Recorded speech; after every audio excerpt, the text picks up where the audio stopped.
சரும பராமரிப்புல நம்மளுடைய பாதம், கால்கள்ல இருக்கக்கூடிய சருமத்தை எப்படிங்க பாதுகாக்கலாம்? கால் பாதத்துல வெடிப்பு நிறைய பேருக்கு இருக்குங்க. ஏன் இந்த வெடிப்பு நமக்கு வருது? கால் பாதத்தில் ஏற்படக்கூடிய இந்த வெடிப்பை நம்ம எப்படிங்க சரி செய்யலாம்? அப்போ இந்த கால் பாத வெடிப்பை நம்ம எப்படிங்க சரி செய்யலாம்? என்னென்ன பிரச்சனைனால இந்த கால் பாத வெடிப்பு ஏற்படுது அப்படின்றத பார்க்கலாம். ஸோ பொதுவாகவே நம்ம உடல்ல ஒரு ட்ரைனஸ் இருக்குன்னு வச்சுக்கோங்களேன், உங்களுக்கு கால் பாத வெடிப்பு ஏற்படுங்க. இந்த ஆயிலை டெய்லி ரெகுலரா கால் பாதத்துல வெடிப்பு இருக்கிற இடத்துல குளிச்சுட்டு வந்தோடனே நீங்க அப்ளை பண்ணலாம். இரவு நேரத்துல இதை அப்ளை பண்ணிக்கலாம். ஸோ இந்த மாதிரி தொடர்ந்து நீங்க பண்ணிக்கிட்டே வாங்க. கால் பாத வெடிப்பு நமக்கு மறைந்து சாஃப்டா மிருதுவா இருக்கும். இதுக்கு மட்டும் இல்லைங்க, கால் பாதம் சொல்றது நம்ம உடலோட ஒட்டுமொத்த ஆரோக்கியமும் அதுல இருக்கு. ஸோ அதனால கால் பாதங்களை பாதுகாக்கிறதுக்கு இந்த வழிமுறைகளை நீங்க ஃபாலோ பண்ணுங்க.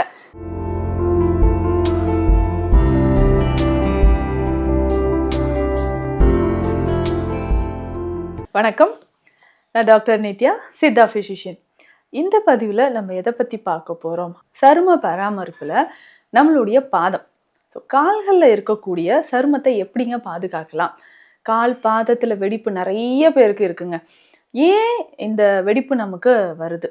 கால் பாதத்தில் ஏற்படக்கூடிய இந்த வெடிப்பை நம்ம எப்படிங்க சரி செய்யலாம்? இல்லை உடலில் சில பிரச்சனைகள் இருந்தால் எதனால நமக்கு கால் பாதங்கள்ல வெடிப்பு வரும்? ஸோ சித்தர்கள் சொன்ன வழிமுறைப்படி பார்த்தோம்னா, நம்ம உடல்ல பித்தம் அதிகரிக்கும் பொழுது நம்ம உடல்ல ஒரு ட்ரைனஸ் ஏற்பட்டு கால் பாத வெடிப்பு ஏற்படுது. ஒரு சிலருக்கு பார்த்தோம்னா இந்த கால் பாத வெடிப்பு ரொம்ப டீப்பா இருக்கிற மாதிரி இருக்குங்க. அதுல இருந்து சம்டைம்ஸ் ப்ளீடிங் ஆகிற மாதிரியும் இருக்கும். இந்த கால் பாத வெடிப்பை நம்ம எப்படி சரி செய்யலாம்? சிலருக்கு நம்ம சொன்ன மாதிரி பித்தம் இல்லைங்களா, இந்த பித்தம் அதிகரிக்கும் போதும் கால் பாதத்துல வெடிப்பு, ட்ரைனஸ், காலில் இருக்கக்கூடிய அந்த தோல் ரொம்ப வறண்டு வெண்மையாக இருக்கும், வெளிரி போன மாதிரி நமக்கு தெரியுது. அப்போ இந்த கால் பாத வெடிப்பை நம்ம எப்படிங்க சரி செய்யலாம்? என்னென்ன பிரச்சனைனால இந்த கால் பாத வெடிப்பு ஏற்படுது அப்படின்றத பார்க்கலாம். ஸோ பொதுவாகவே நம்ம உடல்ல ஒரு ட்ரைனஸ் இருக்குன்னு வச்சுக்கோங்களேன், உங்களுக்கு கால் பாத வெடிப்பு ஏற்படுங்க. சரியா தண்ணி குடிக்காம இருக்கிறது, உடலே ஒரு ட்ரைனஸ் இருக்கிறது, சரியா தூங்காம, பித்தம் அதிகரிச்ச நபர்களுக்கு, நீங்க டயபெட்டிக் பேஷண்டா இருந்தீங்கன்னா, சுகர் லெவல் உங்களுக்கு அதிகமா இருக்குன்னு வச்சுக்கோங்களேன், அந்த டைம்லயும் நமக்கு என்ன ஆகும்னா கால் பாதத்துல வெடிப்பு ஏற்படுறத நம்ம பார்க்கலாம். அப்போ இந்த மாதிரி கால் பாத வெடிப்பு இல்லாம நம்மளுடைய கால் பாதங்களை மென்மையாக பட்டு போல எப்படிங்க நம்ம மெயின்டைன் பண்ணலாம்? ஏன்னா ஒரு சிலர் சொல்லுவாங்க, இந்த வெடிப்புனால நிற்கவே முடியல, ஒரு அரை மணி நேரம் நின்னாலே குதிகால் எல்லாமே வலிக்குது, வலி அதிகமாக இருக்குது, ஸ்கின் ரொம்ப ட்ரையா இருக்கு, சில நேரம் நான் சும்மா இருக்கும்போது அந்த ஸ்கின்னை கையாலேயே எடுத்துருவேங்க, அந்த அளவுக்கு ட்ரையா இருக்கும் அப்படின்லாம் சொல்றீங்க. கால் பாதம்ன்றது ரொம்ப ரொம்ப முக்கியம். நீங்க கவனிக்க தவறிட்டீங்க. எப்படி நம்ம உடலை பராமரிக்கிறோமோ கால் பாதங்களை பராமரிக்கிறது அவ்வளோ முக்கியம். கண் சம்பந்தப்பட்ட பிரச்சனைகளாக நம்ம கால் பாதத்துல தாங்க ட்ரீட்மெண்ட் கொடுப்போம். அப்ப சில வகையான முக்கியமான வரும புள்ளிகள் உங்களுடைய கால் பாதத்துல இருக்கு. அந்த அளவுக்கு முக்கியமான கால் பாதங்களை நம்ம பராமரிக்கிறது ரொம்ப அவசியம். சுகர் இருந்துச்சுன்னா இந்த கால் பாத வெடிப்பு, இல்லை சம்டைம்ஸ் ப்ளீடிங் இருந்துச்சுன்னா அது டயபெட்டிக் அல்சரா மாறுறதுக்கும் வாய்ப்பு இருக்கு. ரொம்ப ரொம்ப கவனமா இருங்க. முக்கியமாக நம்ம உடலை ஹைட்ரேட்டடா, அதாவது நீர்ச்சத்து நிறைந்திருக்கிற மாதிரி உடலை பாதுகாக்கிறது ரொம்ப ரொம்ப அவசியம். தண்ணீர் நல்லா குடிங்க. இந்த தண்ணீர்ல சீரகம், வெட்டிவேர், நன்னாரி, தேற்றான் கொட்டை, இந்த மாதிரி மூலிகைகளை ஊற வச்சு நீங்க எடுத்துக்கலாம். இந்த ஒரு நாளைக்கு ஒரு 2 லிட்டர் தண்ணீர்ல ஏதாவது ஒரு மூலிகையை இந்த மாதிரி ஊற வைத்து அந்த தண்ணியை நீங்க குடிச்சிக்கலாம்.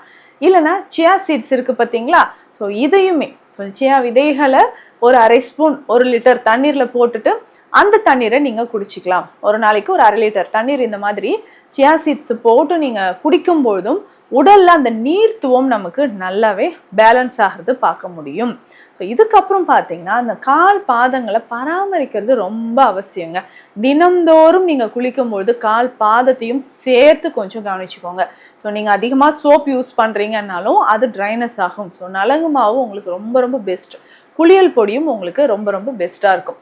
குளிக்க போகிறதுக்கு முன்னாடி கால் பாதத்தில் கொஞ்சமாக ஆயில் அப்ளை பண்ணிக்கோங்க. நல்லெண்ணெய் இல்லைன்னா தேங்காய் எண்ணெய் கால் பாதத்தில் அந்த வெடிப்புகள் எல்லாம் படுற மாதிரி நீங்கள் அப்ளை பண்ணிவிட்டு அதுக்கப்புறம் குளிக்க போகலாம். ஸோ குளிக்க போகும்போது உங்களுக்கு கால் பாதத்தில், ஸ்பெஷலாக கால் அடி பாதம், உங்களுடைய சைடில் அந்த வெடிப்பு இருக்கக்கூடிய அந்த குதிகால் பகுதியில் இது எல்லாமே ஸ்பெஷலாக நீங்கள் அந்த குளியல் பொடியை போட்டுட்டு லைட்டாக ஒரு ப்ரஷ் வச்சு அதை லைட்டாக நம்ம வந்து க்ளீன் பண்ணி விட்டுறது ரொம்ப ரொம்ப அவசியம். கால்களில் நகங்கள் அதிகமாக இல்லாமல் அதையும் அடிக்கடி க்ளீன் பண்ணிக்கோங்க. ஸோ இப்படி டெய்லி நீங்கள் குளிச்சு முடிச்சுட்டு வந்த உடனேயே ஈரப்பதம் இல்லாமல் இருக்கும்போது கால்களில் கொஞ்சம் ஆயில் அப்ளை பண்ணிக்கலாம். என்னன்னா நீங்கள் தேங்காய் எண்ணெயும் விளக்கெண்ணையும் கலந்து காலில் அப்ளை பண்ணிக்கலாம். லைட்டாக அப்ளை பண்ணிடுங்க. அதுக்கப்புறம் நீங்கள் வெளியில் எங்கேயாவது போகிறீங்கன்னா பேக் ஃபுட்டில் கண்டிப்பாக போகாதீங்க.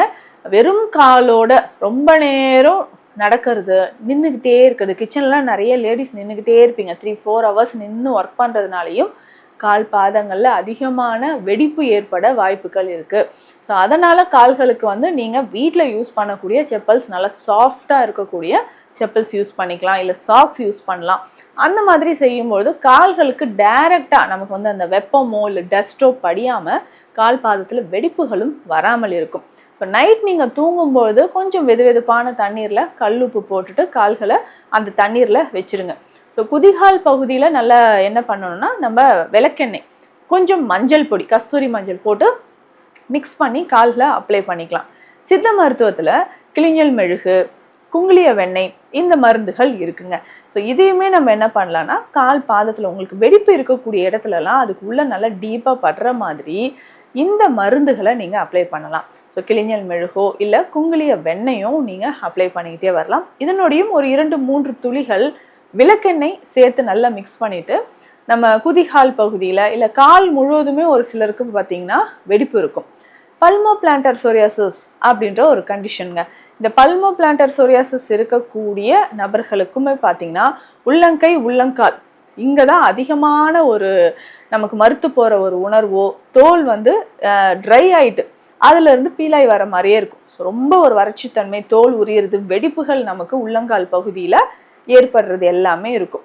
ஸோ இந்த மாதிரி கண்டிஷன்லையும் இந்த 2 மருந்துகளையும் கிளிஞ்சல் மெழுகு, குங்குளிய வெண்ணெய் இது 2யுமே நம்ம கால் பாதத்தில் அப்ளை பண்ணிக்கிட்டே வரலாம். ஸோ ரெகுலராக இந்த மெடிசன்ஸை நம்ம யூஸ் பண்ணும்போது நல்ல இம்ப்ரூவ்மெண்ட் நமக்கு கிடைக்க ஆரம்பிக்கும். ஸோ போதுமான அளவுக்கு நம்ம தண்ணீர் குடிக்கணும். இதில் முக்கியமாக வீட்லேயே நீங்கள் ஒரு ஆயிலும் ரெடி பண்ணிக்கலாம்.